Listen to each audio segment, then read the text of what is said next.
sana, tamu sana, yes, tamu sana. Earlier today, political rivalry between Cleo Malala and Bonny Khalwale played out in public in one of their political rallies in Western. So in this video, I want us to have a look at that clip of that spot, after which, as usual, we are just going to dissect it to see exactly what it means politically. Have a look at this. Bonny Khalwale, I have a lot of respect for you. You are my political father. Hii kura tunaenda, tusipojipanga mimi na wewe, tutapangwa. Sasa, usitumie tu kifua mingi. Ati I'm a bullfighter. Utaanguka tena. Utaanguka chini, mimi nakwambia. Leta tutumie akili kidogo. Mimi na wewe tukiwa pale mbele, tutakata kura za Kenya kwanza, wale watu watatushinda. So wewe relax. Mimi na wewe, kama Ruto na Musalia wameelewana. Sasa mimi na wewe, situelewane bana. Ama mimi naongea vibaya? Mmoja akuwe governor, mwingine akuwe senator. Mkisema Bonny Khalwale akuwe governor ni sawa. Mkisema mimi nikuwe ni governor ni sawa. So Bonny, come on the negotiating table with respect and an open mind. Usikuja na kifua sana. Kuja pole pole bana. Alafu tusonge mbele bana. Ama mimi naongea vibaya? Niseme nisiseme? Nitoboe nisitoboe? Yes. That's Cleo Malala telling off Bonny Khalwale on his face. What does that mean politically? That's our analysis and discussion right now. In case you've just bumped here for the very first time, subscribe, give this video a like. From that short clip, it's very clear that the power arrangement or power structure between Musalia Mudavadi and William Ruto is not working. And it's not working maybe because William Ruto deliberately cheated Musalia Mudavadi that he was to prevail upon his aspirants to step down in favor of Musalia's aspirants. Or in this case, William Ruto might have failed to convince his aspirants to step down in favor of Mudavadi's aspirants. And I'm saying that because largely, from some leaked power structure, Musalia's party ANC was to nominate candidates for Nairobi gubernatorial seat and also in Kakamega gubernatorial seat. But so far in those two counties, in Nairobi and also in Kakamega, we have just been seeing war.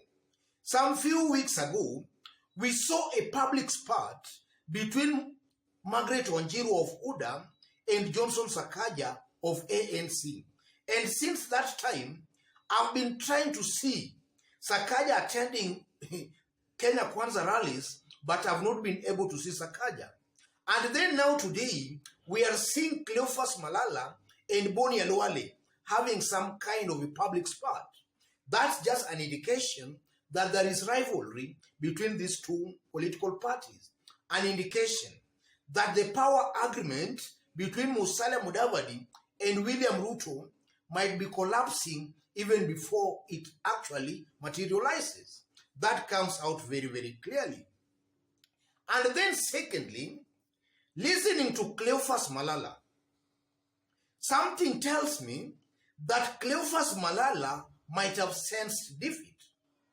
So he's actually calling for dialogue. And that dialogue, in my considered opinion, is for Cleo Malala to chicken out of the gubernatorial race so that he can just defend his Kakamega senatorial seat. And from where I see it, that's a very smart and clever move by Cleo Malala. Because already on the ground in Kakamega, it's a given fact that Fernandez Baraza is a very strong candidate, and not Cleo Malala or Bonny Khalwale will be able to beat that candidate even if they were all to join forces. It's most clearly, or rather it's coming out clearly, that Fernandez Baraza will actually beat these two candidates. And I'm saying that based on recent opinion polls that have been done there, and even from some surveys or other one-on-one kind of interviews with even Kakamega residents. And that was something evident even when Wetangula was in Kakamega. He has some random Kakamega residents who they would prefer as their governor. And the answer was very straight away, or rather, the answer was very, very clear.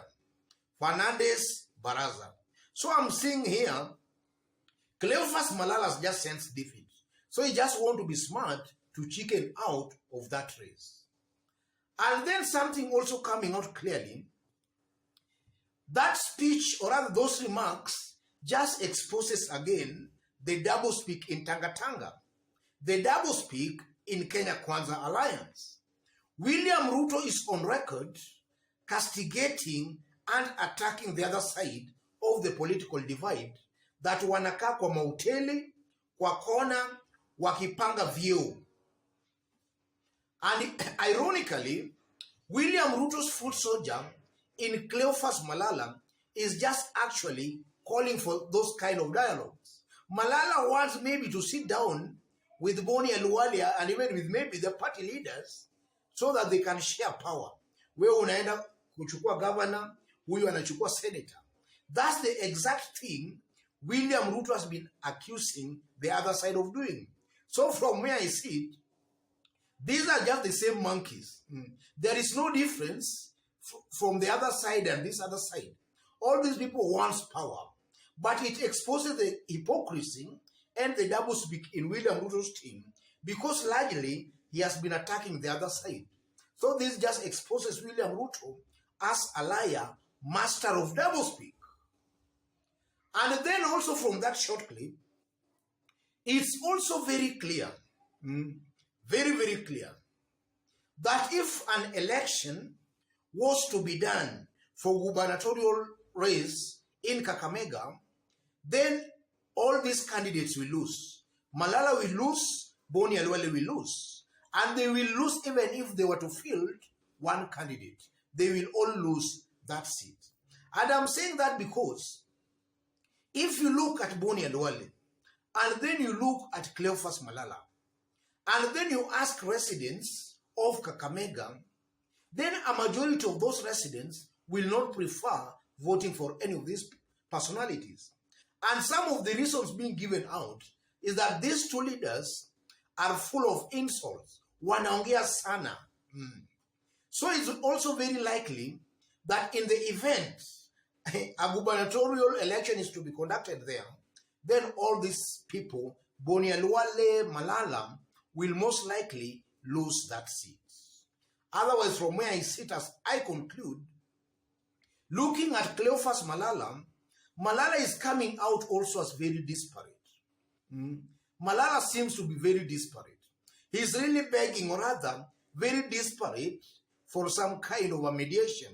So it's also just exposing Cleophas Malala as somebody who is, in one way or the other, he might actually be regretting why he actually opted to go for that gubernatorial seat. I'm sure he might be regretting. And then the mere fact that now he's telling Bonny Khalwale watumia akili, I consider that as also an insult. And it just shows Malala also does not have some respect for his elders. Bonny Khalwale is his elder. But you know, Bonny Khalwale is also full of insults and full of abuses. So you can now just see clearly that Bonny Khalwale, Cleophas Malala, they are actually reaping what they have actually shown, what they actually sowed. Bonny Khalwale has been sowing insults, and that's exactly what he's getting. And anaambiwa atumia akili saa zingine. Otherwise, ladies and gentlemen, just as I did state when I was starting, in case you've just bumped here for the very first time, and so far you have not yet subscribed, kindly subscribe, give this video a like. And to any other person who might be a fan of us here, you love our videos, but you have never subscribed. Take this moment right now today, subscribe, give this video a like. Give it a like, please. And now to our fans, our subscribers here, I'm very much humbled, very grateful for the kind of support you are giving me here. Thank you so much. God bless you. God bless Kenya. To our fans outside the country, watching us outside of Kenya, rather watching us out of Kenya, drop a comment, let us know from which part of the globe you are watching us from. God bless you. God bless Kenya.